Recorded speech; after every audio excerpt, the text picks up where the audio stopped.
नमस्कार दोस्तों, मैं अभिषेक आप सभी लोगों का स्वागत करता हूं प्रबंध की क्लासेस 22वीं में। आज की यदि हम क्लास की बात करें तो नंबर है 22। इसमें हम मुख्यतः देखेंगे व्यवसाय कार्यक्रम, विमुद्रीकरण की विशेषताएं, विमुद्रीकरण के उद्देश्य और प्रभाव। इसके पहले 21 क्लासें जो हैं वो अपलोड हो गई हैं। आप जाइएगा प्लेलिस्ट में चेक कर लीजिएगा और उसको कंटिन्यू देखिएगा, है ना। देखिएगा और नोट्स भी अपने बना लीजिएगा। नोट्स बनाने के लिए मैं हमेशा बोलता हूँ, क्योंकि आपके द्वारा लिखी गई जो भी बुक है या किताब है या कॉपी है, उससे अच्छी किताब और कुछ नहीं हो सकती, क्योंकि सबसे ज़्यादा याद आप उसी से करते हैं और सबसे ज़्यादा याद उसी से होता है। तो नोट्स बनाना बिल्कुल ना भूलें। और हाँ, टेलीग्राम से ज़रूर जुड़ जाएं, जिससे आपको इसकी जो पीडीएफ है प्राप्त हो जाएगी। चलिए दोस्तों, लेट ना करते हुए अपन चालू करते हैं, लेकिन उसके पहले थोड़ी चर्चा करेंगे अपन विमुद्रीकरण पर, व्यवसाय कार्यक्रम पर। तो व्यवसाय कार्यक्रम जैसे कि सबसे ही विदित है, आप लोगों को मालूम है क्या होता है। हम विमुद्रीकरण की विशेषताओं को और विमुद्रीकरण के उद्देश्य और प्रभाव को जानेंगे। सबसे पहले समझते हैं विमुद्रीकरण है क्या। विमुद्रीकरण दरअसल किसी भी देश की वह एक आर्थिक गतिविधि होती है जिसके अंतर्गत जो उस समय पर प्रचलन में नोट होते हैं या जो मुद्रा होती है उसको प्रतिबंधित कर दिया जाता है और उसकी जगह पर दूसरी मुद्रा का चलन किया जाता है, लेकिन कुछ समय के लिए। कारण ये है, ये होता क्यों है? ये इसलिए होता है कि जब देश में बहुत ज़्यादा भ्रष्टाचार व्याप्त है, खास तौर पर जब काला धन बहुत ज़्यादा आ गया हो, जब काला धन आ गया, भ्रष्टाचार व्याप्त है, आतंकवादी विधियां, जो आतंकवादी गतिविधियां हैं वो ज़्यादा बढ़ रही हैं, इस समय पर विमुद्रीकरण लाया जाता है। होता क्या है, जैसे ही सरकार ने ये जो नोट होते हैं इनको बंद किया, तो बंद करने के पश्चात जो काला धन होता है या जो ब्लैक मनी आदमी के पास होती है, या हम कह सकते हैं जो जाली नोट होते हैं, वो अपने आप ही बंद हो जाएंगे। अब जब अपने आप बंद हो जाएंगे, जब वो चलेंगे नहीं, जब वो चलेंगे नहीं तो वो किसी काम के नहीं रहेंगे। तो होगा क्या, जो सामान्य व्यक्ति है वो तो जाके बैंकों में अपने बदल लेता है पैसे, लेकिन जो पैसे नहीं बदल पाते हैं वो कौन होंगे? जिनके पास ज़्यादा धन होगा, है ना, जिनके पास काला धन होगा, वो लोग पैसे नहीं बदल पाते हैं, रुपए बदल नहीं पाते या डर के मारे वहाँ पे नहीं जाते, जिस कारण उनकी जो मुद्रा है वो स्वतः ही समाप्त हो जाती है। इसके बहुत सारे फायदे होते हैं, कुछ इसके एक तरीके से अगर देखा जाए तो कुछ एक तरीके से देखा जाए तो कुछ इसमें हानियां भी होती हैं। अपन पहले हानियों पे चर्चा कर लेते हैं। हानियों में देखा जाए तो सबसे ज़्यादा हानि इस समय पर हमारा जो पर्यटन राजस्व है, पर्यटन राजस्व में सबसे ज़्यादा होती है। होता क्या है, जैसे जो विदेशी हैं भारत आते हैं, आप लोगों ने देखा होगा, कभी आप आगरा गए हों, लाल किला गए हों, यहाँ पर आप लोगों का टिकट नाम मात्र का है, लेकिन जो विदेशी आते हैं इनसे भारी मात्रा में पैसा लिया जाता है, जो हमारे लिए एक तरीके से सरकार के लिए, रेवेन्यू के लिए आवश्यक भी है। तो जब वो लोग आते हैं, खासतौर पर कब, जब विमुद्रीकरण किया गया हो, तो उनको बहुत ज़्यादा समस्याओं का सामना करना पड़ता है। तो वो लोग पहले देख लेते हैं कि यदि इस देश में विमुद्रीकरण हो रहा है तो वो वहाँ पे कंट्री में आते ही नहीं है। तो इस समय हमारे लिए कि ये घाटा लगता है। दूसरी बात, जो आम जनता है उसको थोड़ी परेशानी उठानी पड़ती है। हालांकि ये इतनी बड़ी परेशानियां नहीं है, क्योंकि थोड़े दिन की परेशानी और उसके बाद फिर से वैसी व्यवस्थाएं हो जाती हैं, काला धन नष्ट हो जाता है, इसलिए इसको ज़्यादा बड़ी परेशानी हम नहीं मानते। तो आप विमुद्रीकरण को समझ गए होंगे। अब हम देखते हैं विमुद्रीकरण की जो मुख्यतः विशेषताएं हैं वो क्या क्या होती हैं।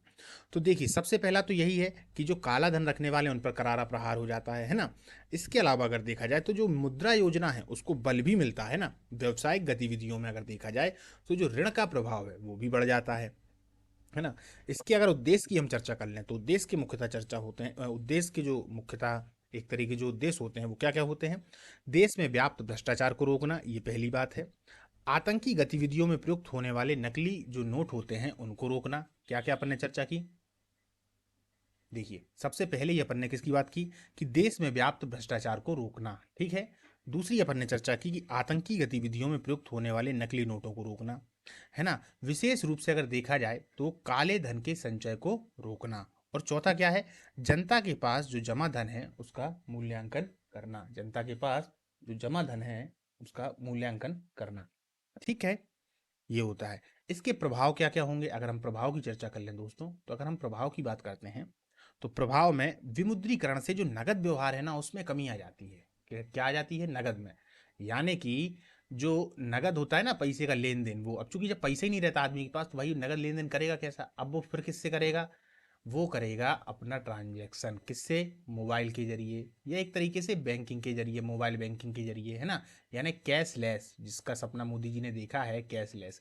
अब आप समझिए, मान लीजिए आपके पास में विमुद्रीकरण का समय चल रहा हो और आपके पास में 500 और 1000 के वो वाले नोट हैं पुराने, लेकिन वही 500 1000 के नोट यदि बैंक में जमा है तो वो तो चल जाएंगे ना। तो कैशलेस को बढ़ावा मिलता है। ठीक है, चलिए तो काफ़ी बातें हो गई। अब इसी से संबंधित जो प्रश्न है इसी वाली क्लास में है, तो अपन चालू करते हैं एक एक। चलिए देखिए, व्यवसायिक पर्यावरण की विशिष्ट शक्तियां किस में सम्मिलित होती हैं? तो निवेशक, उपभोक्ता और आपूर्तिकर्ता में। किस किस में होती हैं? निवेशक, चलिए चालू करते हैं, निवेशक, उपभोक्ता और आपूर्तिकर्ता में। ठीक है, व्यावसायिक पर्यावरण और व्यावसायिक पर्यावरण की जो विशिष्ट शक्तियां हैं वो किसमें सम्मिलित होंगी? जो निवेशक होंगे, उपभोक्ता होंगे यानी अपन, और आपूर्तिकर्ता है ना, उनमें। व्यावसायिक पर्यावरण की विशेषताएं क्या क्या होती हैं भैया?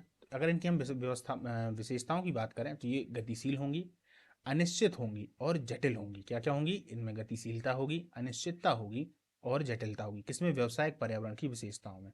बिल्कुल एक एक लाइन है, अच्छे से इनको याद करते हुए चलिएगा। ठीक है, व्यवसाय पर्यावरण का सर्वश्रेष्ठ घोतक या संकेतक कौन होता है? तो पहचान करना, निष्पादन करना और परिवर्तनों का सामना करना। क्या क्या होता है? व्यवसाय पर्यावरण का सर्वश्रेष्ठ घोतक या संकेतक कौन होता है? तो पहचान करना, निष्पादन करना और परिवर्तनों का सामना करना। ठीक है, चलिए, व्यवसायिक पर्यावरण का महत्व क्या क्या होता है? अवसरों की पहचान करना, ठीक है, समय से पूर्व चेतावनियों में सहायक और हो रहे बदलाव का सामना करना। ये व्यवसायिक पर्यावरण का महत्व है। ठीक है, आंतरिक पर्यावरण के घटक कौन कौन से हैं? उद्देश्य, उत्पादन, प्रणाली और नीतियां। देखिए, आप लोग व्यवसायिक पर्यावरण को तो जानते ही होंगे, है ना, इसीलिए मैंने इस पर ज़्यादा चर्चा नहीं की है ना। उद्देश्य, उत्पादन, प्रणाली और नीतियां। चलिए फिर से एक बार देख लेते हैं। व्यवसायिक पर्यावरण की विशिष्ट शक्तियां किसमें सम्मिलित होती हैं? तो निवेशक, उपभोक्ता और आपूर्तिकर्ता में। व्यवसायिक पर्यावरण की विशेषताएं क्या क्या होंगी? गतिशीलता होगी, उसमें अनिश्चितता होगी और जटिलता होगी। व्यवसाय पर्यावरण का सर्वश्रेष्ठ घोतक या संकेतक कौन होता है? पहचान करना, निष्पादन करना और परिवर्तनों का सामना करना। व्यवसायिक पर्यावरण का महत्व क्या होता है? अवसरों की पहचान करना, समय से पूर्व चेतावनियों में सहायक और हो रहे बदलाव का सामना करना। आंतरिक पर्यावरण के घटक कौन कौन से हैं? उद्देश्य, उत्पादन, प्रणाली और नीतियां। चलिए, सामाजिक पर्यावरण का उदाहरण क्या है? तो सामाजिक पर्यावरण का उदाहरण अगर देखा जाए तो परिवार का गठन, है ना, बिल्कुल, परिवार समाज में ही तो आता है, परिवार का गठन। इसके अलावा और भी आप उदाहरण दे सकते हैं ना।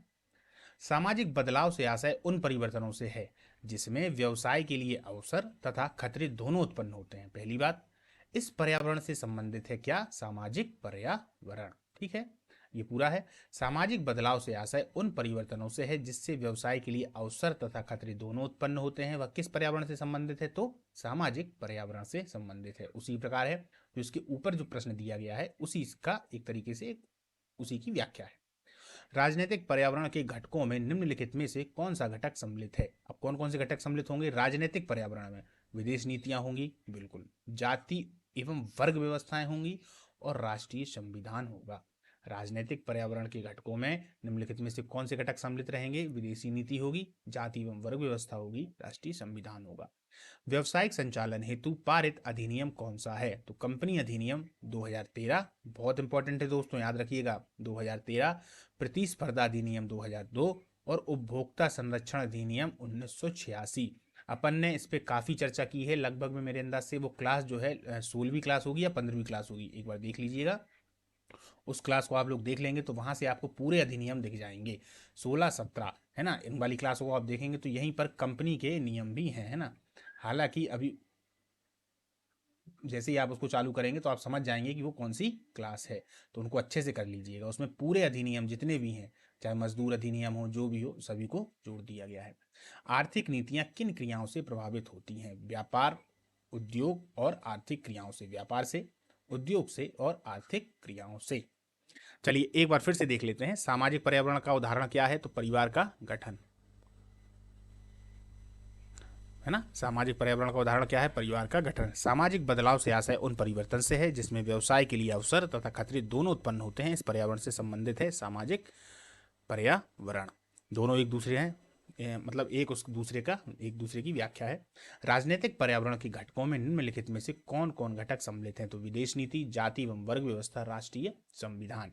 व्यावसायिक संचालन हेतु पारित अधिनियम कौन सा है? तो कंपनी अधिनियम 2013, प्रतिस्पर्धा अधिनियम 2002 और उपभोक्ता संरक्षण अधिनियम 1986। आर्थिक नीतियां किन क्रियाओं को प्रभावित करती हैं? तो व्यापार, उद्योग और आर्थिक क्रियाओं को। ठीक है, आगे बढ़ते हैं।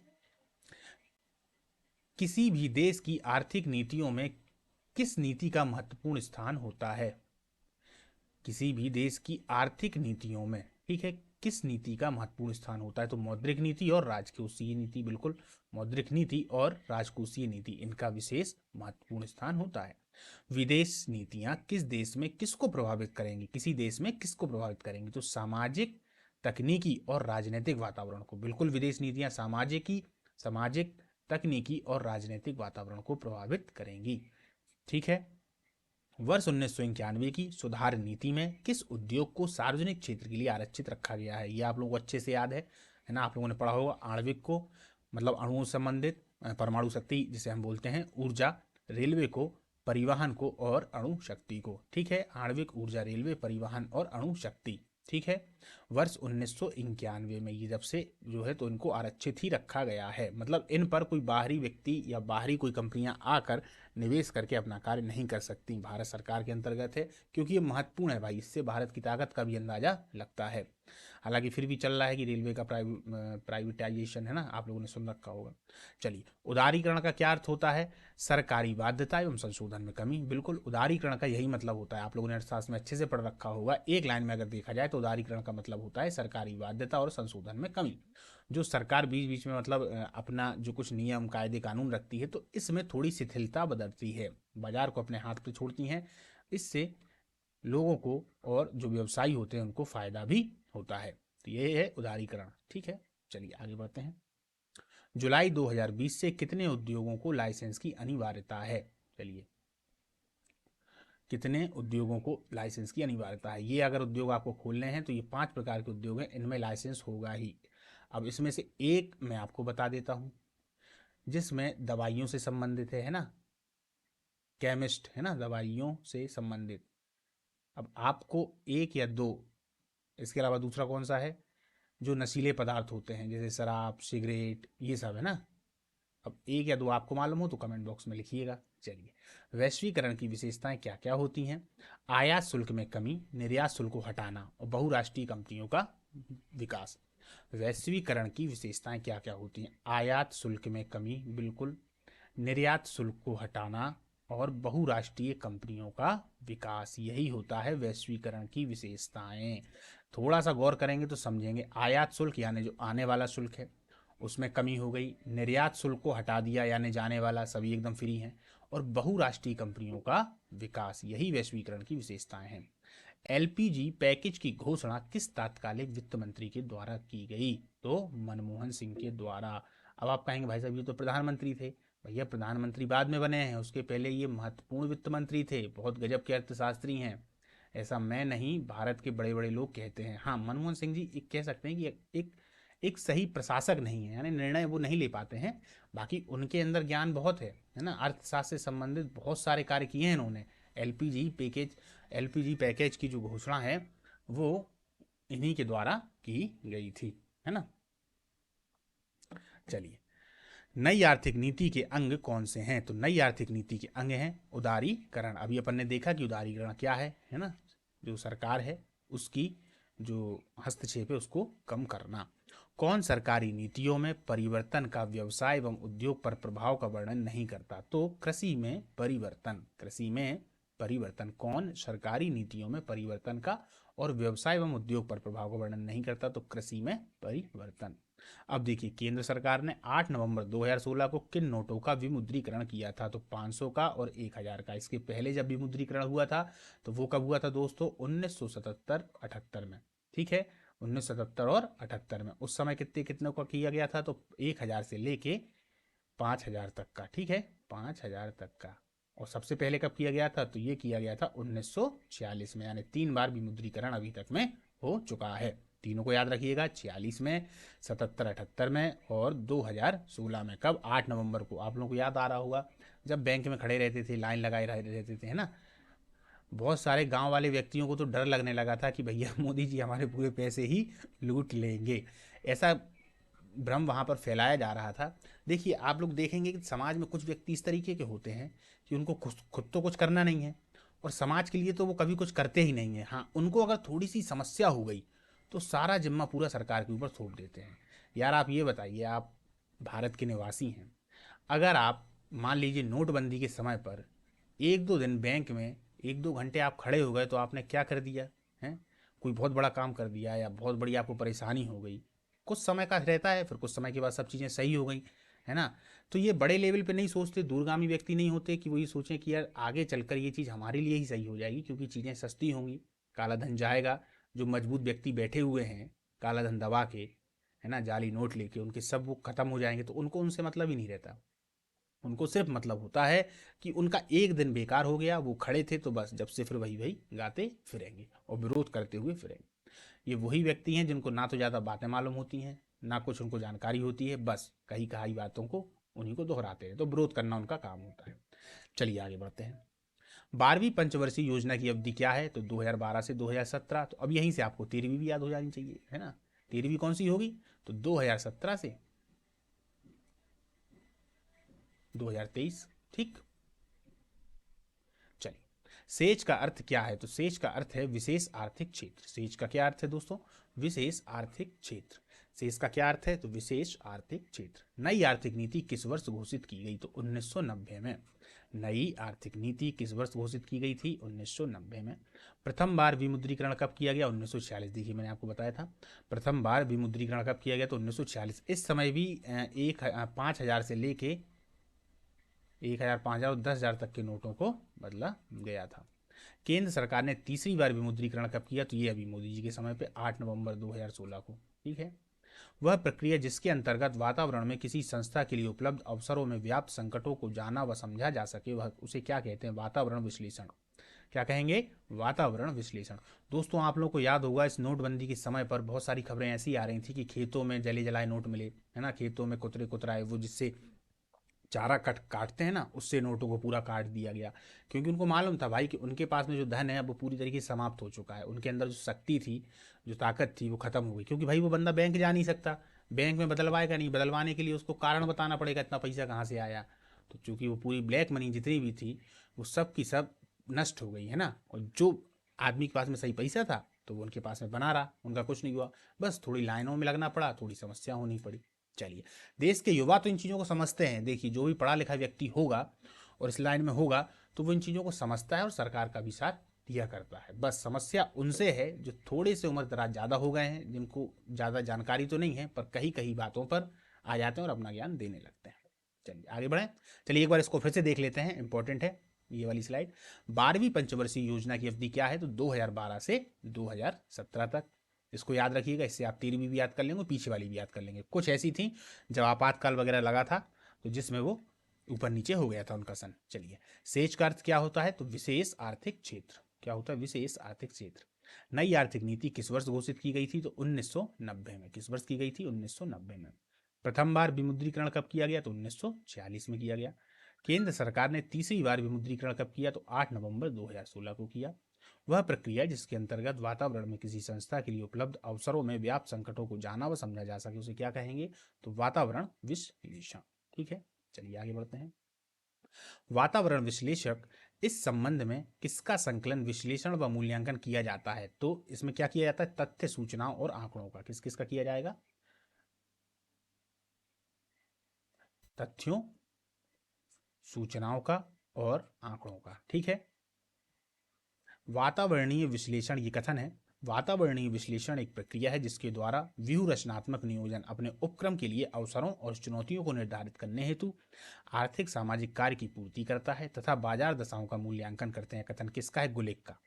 गुलिक को याद रखिएगा। गुलिक की मैंने एक और किताब बताई थी, अगर आप लोगों ने ध्यान से उसको देखा होगा तो आप लोग जरूर बताएंगे, तो कमेंट बॉक्स में बताइएगा कि गुलिक की वो कौन सी बुक थी। ठीक है।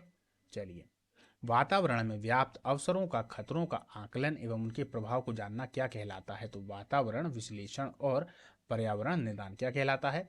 वातावरण विश्लेषण और पर्यावरण निदान। पर्यावरण निदान किस एक का भाग होता है? तो वह होता है व्यू रचनात्मक प्रबंधन का। किसका होता है दोस्तों? व्यू रचनात्मक प्रबंधन का। ठीक है, व्यू रचनात्मक प्रबंधन का। चलिए आगे चलते हैं। पर्यावरण निदान का निर्धारण करते समय वातावरण विश्लेषण के माध्यम से प्राप्त सूचनाओं एवं तथ्यों का गहन अध्ययन किया जाता है। यह कथन सत्य है या असत्य? तो यह कथन जो है वह सत्य है। ठीक है, सत्य है। पर्यावरण निदान के आकलन का प्रभाव क्या हो सकता है? तो धनात्मक और ऋणात्मक। पर्यावरण निदान के आकलन का प्रभाव क्या हो सकता है? धनात्मक और ऋणात्मक। पर्यावरण निदान कार्य हेतु किससे परामर्श लिया जाता है? तो पेशेवर, सलाहकार और संचालक मंडल। पेशेवर, सलाहकार और संचालक मंडल। वातावरण विश्लेषण को प्रभावित करने वाले घटक कौन कौन से हैं? तो संस्था का आकार होगा, व्यवसाय की प्रकृति होगी और प्रबंधकों की विचारधारा होगी। व्यवसाय की प्रकृति होगी और प्रबंधकों की व्यवसाय की प्रकृति और प्रबंधकों की विचारधारा होगी। ठीक है, चलिए आगे चलते हैं। वातावरण विश्लेषण को प्रभावित करने वाले घटकों के संदर्भ में क्या कथन है? चलिए इस कथन को देखते हैं। वातावरण की चंचलता प्रभावित करती है, बिल्कुल। और कार्य क्षेत्र प्रभावित करते हैं, बिल्कुल। वातावरण की एक तो चंचलता जो होगी वो प्रभावित करेगी और कार्य क्षेत्र प्रभावित करते हैं। ठीक, कार्य क्षेत्र प्रभावित करते हैं। संस्था का भौगोलिक क्षेत्र जितना अधिक विस्तृत होता है, वातावरण का अध्ययन एवं विश्लेषण उतना ही क्या होता है? कठिन, बिल्कुल। संस्था का भौगोलिक क्षेत्र, अगर भौगोलिक क्षेत्र बढ़ेगा, अधिक विस्तृत है, तो वातावरण का जो अध्ययन और विश्लेषण उतना ही क्या हो जाता है? कठिन हो जाएगा, है ना। ज़्यादा बड़ा क्षेत्र है, आपको ही कोई बड़ा क्षेत्र दे दिया जाए, मान लीजिए आपको किसी गांव का वो बना दिया प्रमुख, भैया आप गांव में देखें, तो आप अच्छे से कर लेंगे। अभी आपको शहर का बना दिया, अब शहर के अंदर कितने वार्ड होंगे, है ना, कितना वो होगा, तो कठिन हो जाता है कि नहीं? तो ये बिल्कुल एकदम नॉर्मल सा प्रश्न है। चलिए, वातावरण विश्लेषण को प्रभावित करने वाले घटक कौन कौन से हैं, है ना। वातावरण विश्लेषण को प्रभावित करने वाले घटक कौन कौन से हैं? तो संस्था की आयु, प्रबंधकों की क्षमता और संस्था का प्रभाव। ठीक है, संस्था का प्रभाव क्या क्या है? संस्था की आयु, प्रबंधकों की क्षमता और संस्था का प्रभाव। वातावरण विश्लेषण के मूल्यांकन की क्या विधि है? खोज करना। इंपॉर्टेंट है दोस्तों। वातावरण विश्लेषण की मूल्यांकन की जो विधि है वो क्या है? तो खोज करना। वातावरण विश्लेषण के मूल्यांकन की विधि क्या नहीं है? अब इनमें से क्या नहीं है? तो वह पूर्वानुमान लगाना, ये नहीं है। जासूसी करना और सूचनाओं का। ठीक है, पूर्वानुमान लगाना, जासूसी करना, ये हटा दीजिए, ये नहीं है। ठीक है, पूर्वानुमान लगाना और जासूसी करना। चलिए, मौखिक सूचनाएं किसमें एकत्रित की जाती हैं? अब देखिए, बहुत सरल सरल से प्रश्न है ना। मौखिक सूचनाएं किसमें एकत्रित की जाती हैं? रेडियो और आकाशवाणी में। मौखिक सूचनाएं तो अपन इसी में करते हैं ना, रेडियो और आकाशवाणी में। लिखित सूचनाएं किसमें एकत्रित की जाती हैं? तो समाचार पत्रों में। लिखित सूचनाएं किसमें की जाती हैं? समाचार पत्रों में, है ना। पर्यावरण विश्लेषण का क्या महत्व है? पर्यावरण विश्लेषण का क्या महत्व है? तो व्यवसाय में उन्नति, अवसर व खतरों की पहचान, नियोजन व नीतियों में सहायक। पर्यावरण विश्लेषण का क्या महत्व है? तो व्यवसाय में उन्नति, अवसरों एवं खतरों की पहचान, नियोजन व नीतियों में सहायक।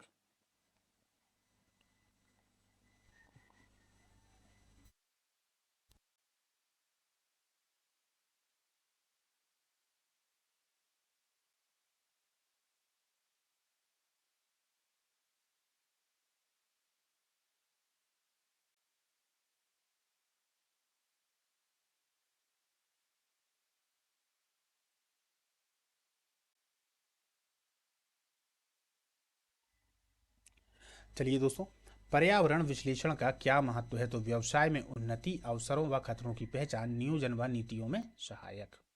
ठीक है, पर्यावरण स्कैनिंग किसके लिए आधार तैयार करता है? तो परियोजना प्रबंध के लिए। किसके लिए करता है? परियोजना प्रबंध के लिए।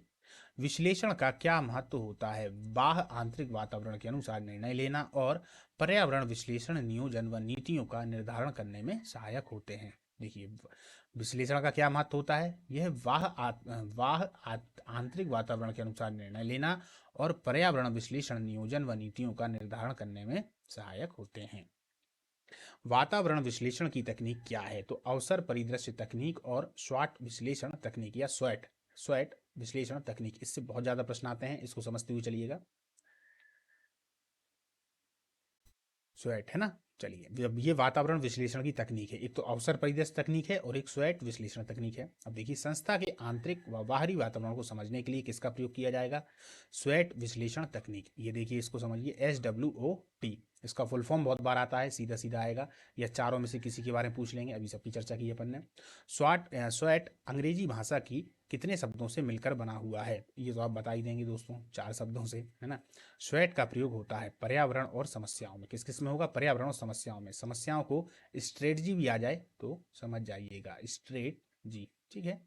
चलिए, स्ट्रेंथ का क्या अर्थ है? क्षमता और शक्ति। इसी में देखिए, जो स्वैट है इसी में स्ट्रेंथ का क्या अर्थ होगा? क्षमता और शक्ति। दूसरा है डब्लू, तो वीकनेस का क्या अर्थ होता है? तो वीकनेस का अर्थ होता है कमजोरी, है ना। ये तो हम सबको पता है। अब देखिए, अपॉर्चुनिटी का क्या आशा है? तो अवसर, है ना।